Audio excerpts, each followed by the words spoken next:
జనకుని దగ్గరగా కూర్చుండబెట్టుకుని కార్తీక మాస మహత్యమును గురించి తనకు తెలిసిన సర్వ విషయములు చెప్పవలెనని కుతూహలముతో ఇట్లు చెప్పదొడంగిరి.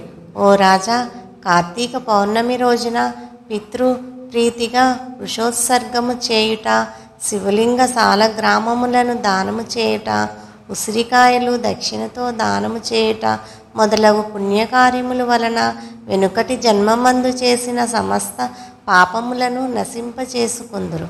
వారికి 1,000,000 యాగములు చేసిన ఫలము దక్కును. ప్రతి మనుజుని పితృదేవతలను తమ వంశమందెవ్వరూ ఆబోతునకు అచ్చువేసి వదులునో అని ఎదురుచూచుచుందురు. ఎవడు ధనవంతుడైయుండి పుణ్యకారములు చేయక దాన ధర్మములు చేయక కడకు ఆబోతునకు అచ్చువేసి పెండ్లి అయినను చేయడో అట్టివాడు రౌరవాది సకల నరకములు అనుభవించటయేగాక వాని బంధువులను కూడా నరకమునకు గురి చేయను. కావున ప్రతి సంవత్సరం కార్తీక మాసమున తన శక్తి కొలది దానము చేసి నిష్ఠతో వ్రతమాచరించి సాయం సమయమున శివకేశవులకు ఆలయమునందు దీపారాధన చేసి ఆ రాత్రి అంతయు జాగరముండి మరునాడు తమ శక్తి కొలది బ్రాహ్మణులకు సన్యాసులకు భోజనమిలిన వారు ఇహపరములందు సర్వసుఖములు అనుభవింతురు. మాసములో విసర్జింపవలసినవై. ఈ మాసమునందు పరాన్న భక్షణ చేయరాదు. ఇతరుల ఎంగిలి ముట్టకూడదు, తినకూడదు. శ్రాద్ధ భోజనం చేయకూడదు. నీరుల్లిపాయి తినకూడదు. తిలాదానము పట్టరాదు. శివార్చన సంధ్యావందనము చేయని వారు వండిన వంటలు తినరాదు. పౌర్ణమి, అమావాస్య, సోమవారం నాడు సూర్యచంద్ర గ్రహణపు రోజులందున భోజనము చేయరాదు. కార్తీక మాసమున 1 రోజులు కూడా రాత్రులు భుజించరాదు. విధవ వండినది తినరాదు. ఏకాదశి, ద్వాదశి వ్రతములు చేయువారులు ఆ 2 రాత్రులు తప్పనిసరిగా జాగారము ఉండవలెను. 1 పూట మాత్రమే భోజనము చేయవలెను. కార్తీక మాసములో తైలము రాసుకొని స్నానము చేయకూడదు. పురాణములను విస్మరించరాదు. కార్తీక మాసమున వేడి నీటితో స్నానము కళ్ళుతో సమానమని బ్రహ్మదేవుడు చెప్పాను.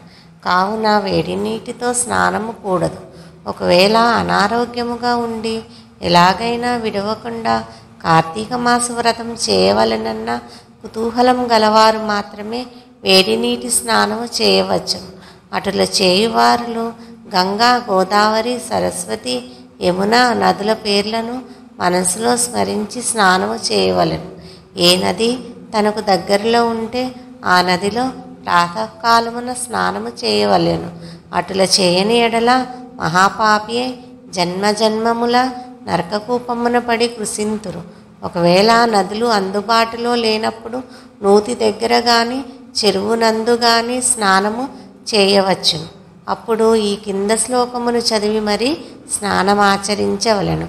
గంగే యమునే చైవ గోదావరి సరస్వతి నర్మదా సింధు కావేరి జలేస్మిన్ సన్నిధిం కురు అని పై తెలిపిన శ్లోకము పఠించుచు స్నానము చేయవలెను. కార్తీక మాస వ్రతము చేయువారు పగలు పురాణ పఠన శ్రవణము, హరికథా కాలక్షేపములతో కాలము గడపవలెను. సాయంకాలమున సంధ్యా వందనాదికాది కృత్యములు ముగించి పూజా మందిరమునున్న శివుణ్ణి కల్పోక్తముగా ఈ క్రింది విధముగా పూజించవలెను. కార్తీక మాస శివ పూజా కల్పము. ఓం శివాయ నమః ధ్యానం సమర్పయామి. ఓం పరమేశ్వరాయ నమః ఆవాహనం సమర్పయామి. ఓం కైలాసవాసాయ నమః నవరత్న సింహాసనం సమర్పయామి. ఓం గౌరీనాథాయ నమః పాద్యం సమర్పయామి. ఓం లోకేశ్వరా నమః ఆర్ఘ్యం సమర్పయామి. ఓం వృషభవాహనాయ నమః స్నానం సమర్పయామి.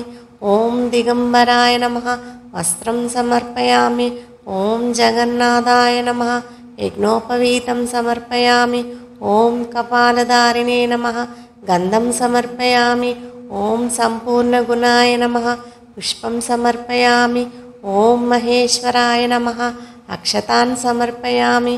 ఓం పార్వతీనాథాయ నమః ధూపం సమర్పయామి.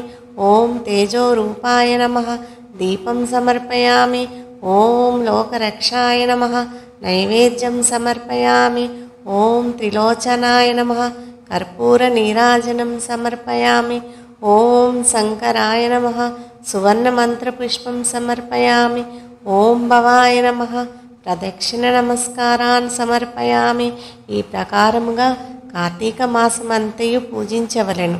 శివసన్నిధిని దీపారాధన చేయవలెను. ఈ విధముగా శివపూజ చేసిన ఎడల ధన్యుడగును. పూజానంతరము తన శక్తిని బట్టి బ్రాహ్మణులకు సమారాధన చేసి దక్షిణ తాంబూలాది సత్కారములతో సంతృప్తి పరచవలెను. ఇటుల చేసిన 100 అశ్వమేధ యాగములు చేసిన ఫలము, 1000 వాజీపేయ యాగములు చేసిన ఫలము కలుగును. ఈ కార్తీక మాసము నెల రోజులు బ్రాహ్మణ సమారాధన, శివకేశవుల సన్నిధిని నిత్య దీపారాధన, తులసికోట వద్ద కర్పూర హారతులతో దీపారాధన చేసిన ఎడల వారికి, వారి వంశీయులకు, పితృదేవతలకు మోక్షము కలుగును. శక్తి కలిగి ఉండి కూడా ఈ వ్రతమును ఆచరించని వారు 100 జన్మలు నానా యోనులందున జన్మించి తర్వాత నక్క, కుక్క, పంది, పిల్లి, ఎలుక మొదలగు జన్మలెత్తుదురు. ఈ వ్రతము శాస్త్రోక్తముగా ఆచరించిన ఎడల 15 జన్మల యొక్క పూర్వజ్ఞానము కలుగును. వ్రతము చేసినను, పురాణము చదివినను, విన్నను అట్టి వారులకు సకలైశ్వర్యములు కలిగి మోక్షప్రాప్తి కలుగును. 14వ రోజు పారాయణము సమాప్తం. స్వస్తి.